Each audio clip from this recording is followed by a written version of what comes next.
Telugu cinema ఇండస్ట్రీలో చాలామంది దర్శకులు వాళ్ళకంటూ ఒక ప్రత్యేకమైన గుర్తింపును సంపాదించుకుంటూ ముందుకు దూసుకెళ్తున్నారు.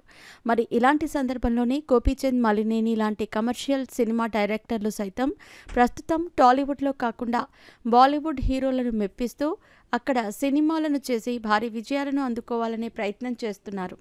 అందులో భాగంగానే సన్నీ డియోల్తో ఆయన చేసిన జాట్ సినిమా ఈరోజు ప్రేక్షకుల ముందుకు వచ్చింది. మరి ఈ సినిమా ఎలా ఉంది, ప్రేక్షకులను మెప్పించిందా లేదా, గోపీచంద్ మలినేనికి బాలీవుడ్లో సక్సెస్ దక్కిందా లేదా అనే విషయాలను మనం ఈ వీడియోలో తెలుసుకుందాం. ఇక ఈ సినిమా కథ విషయానికి వస్తే, ముంబైలోని ఒక ప్రాంతాన్ని ఒక రౌడీ పాలిస్తూ ఉంటాడు. అతన్ని ఆగడాలకు హద్దులు అదుపు లేకుండా పోతుంది. దాంతో సన్నీ డియోల్ అక్కడికి వెళ్ళి ఏం చేశాడు, అక్కడి జనాన్ని ఎలా కాపాడాడు అనే విషయం మీకు తెలియాలంటే మీరు ఈ సినిమా చూడాల్సిందే. ఇక విశ్లేషణ విషయానికి వస్తే కనుక, ఇలాంటి కథతో తెలుగులో ఇప్పటివరకు చాలా సినిమాలు వచ్చాయి.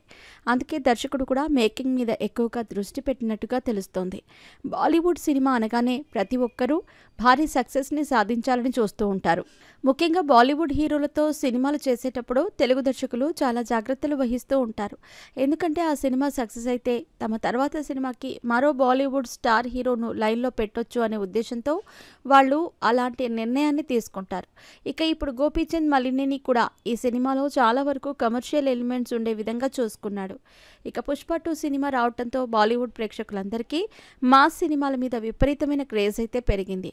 దాన్ని క్యాష్ చేసుకోవటానికి ఈ సినిమాలో యాక్షన్ ఎపిసోడ్స్ని విపరీతంగా పెట్టారు. అయితే సినిమా మొత్తం ఒక మూడ్లో వెళ్ళినప్పటికీ యాక్షన్ ఎలిమెంట్స్తోనే ఉండటం వల్ల సినిమా చూసే ప్రేక్షకుడికి కథలో పెద్దగా కాన్ఫ్లిక్ట్స్ లేకపోయినా యాక్షన్ ఎపిసోడ్స్ని హైలైట్ చేస్తున్నారనే ఒక చిన్న డౌట్ అయితే వస్తుంది. మరి తెలుగు ఇండస్ట్రీలో ఇలాంటి సినిమాలు చాలానే వచ్చాయి కాబట్టి తెలుగు ప్రేక్షకులకు పెద్దగా ఈ సినిమా నచ్చకపోవచ్చు. కానీ బాలీవుడ్ ప్రేక్షకులను కొంతవరకు ఎంగేజ్ చేసే అవకాశాలైతే ఉన్నాయి. ఇక ఆర్టిస్టుల పర్ఫార్మెన్స్ విషయానికి వస్తే, సన్నీ డియోల్ ఈ సినిమాలో చాలా అద్భుతమైనటువంటి నటనను కనబరచడమే కాకుండా ఆయనకంటూ ఒక సెపరేట్ క్రేజ్ని కూడా ఏర్పాటు చేసుకున్నాడు. ముఖ్యంగా ఆయన పాత్రలో ఒదిగిపోయి నటించడమే కాకుండా యాక్షన్ ఎపిసోడ్స్ని కూడా చాలా వైల్డ్ రేంజ్లో చేశాడు. ఇక రణదీప్ హుడా, వినీత్ కుమార్, ప్రశాంత్ బజాజ్ లాంటి నటులు సైతం వాళ్ళ పాత్రల పరిధి మేరకు ఓకే అనిపించారు. నిజానికి వీళ్ళందరూ మంచి నటులు, కానీ వాళ్ళ పాత్రను ఎలివేట్ చేసే క్యారెక్టరైజేషన్ ఈ సినిమాలో పెద్దగా పడలేదని చెప్పాలి. దాంతో ఉన్నంతలో వాళ్ళ పాత్రలని బాగా చేసి మెప్పించారు. రెజీనా కూడా చాలా రోజుల తర్వాత మరోసారి ఒక మంచి పాత్రలో కనిపించింది. మరి టెక్నికల్ విషయాలకు వస్తే గనక, ఈ సినిమాకి తమన్ అందించిన మ్యూజిక్ చాలా వరకు ప్లస్ అయింది. కొన్ని ఎమోషనల్ సీన్స్లో బ్యాక్గ్రౌండ్ స్కోర్ అయితే బాగా వర్కౌట్ అయింది.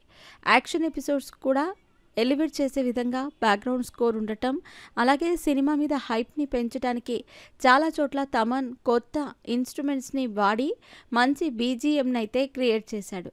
రిషి పంజాబీ అందించిన విజువల్స్ కూడా చాలా బాగున్నాయి. ట్రైలర్లో వచ్చిన విజువల్స్ ద్వారానే సినిమా మీద భారీ హైప్ అయితే క్రియేట్ అయింది.